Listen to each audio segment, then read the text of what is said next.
After reading The Stranger in the Woods, I found a few connections throughout our readings this semester. From our textbook, Inside Social Life, a few things that stood out to me are on page 17, Calhill discusses social connections and skills that are developed from a very young age. And in parts of the book, Chris literally doesn't know how to react to certain things. Like when he comes upon a stranger in the woods, he almost becomes frightened and has no idea what to do.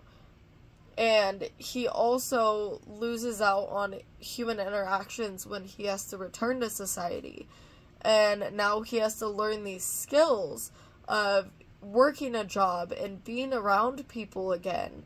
And he really loses so much of himself by choosing different skill sets that disconnect him from society.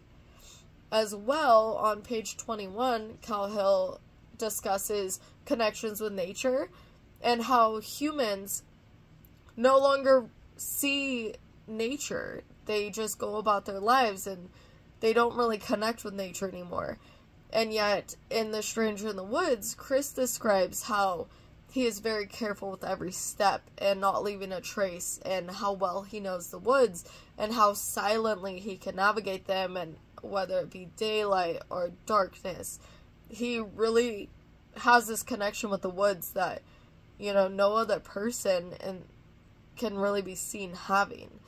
And he built a connection more with the woods than he did society. And he, in a sense, traded the skills and the connections he could have built and gave them to nature and truly became part of nature. The second connection I noticed was from the article, The Private Lives of Public Bathrooms.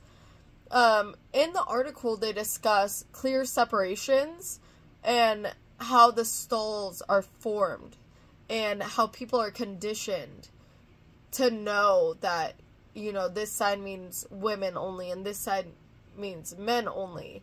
And you are not to participate in these activities together, and that's where there's definitive stalls. And with this, Chris has built a stall around himself. And he has built a stall around society. And he has conditioned himself that no matter what, he will not reconnect with society. He would much rather die in the wintertime or have absolutely nothing to do with people than to cross that stall and to go into the other stall again. He has built these ideas around society and how he does not want to be a part of it anymore. As well, the final connection I was looking at is how your working memory makes sense of the world. And from The Stranger in the Woods, we have learned that Chris is lacking so many skills and connections with current day society from when he first left. Everything has changed and adapted, and now people are changing their security systems so that Chris cannot get into their cabins, and he can no longer break in because things have changed so much.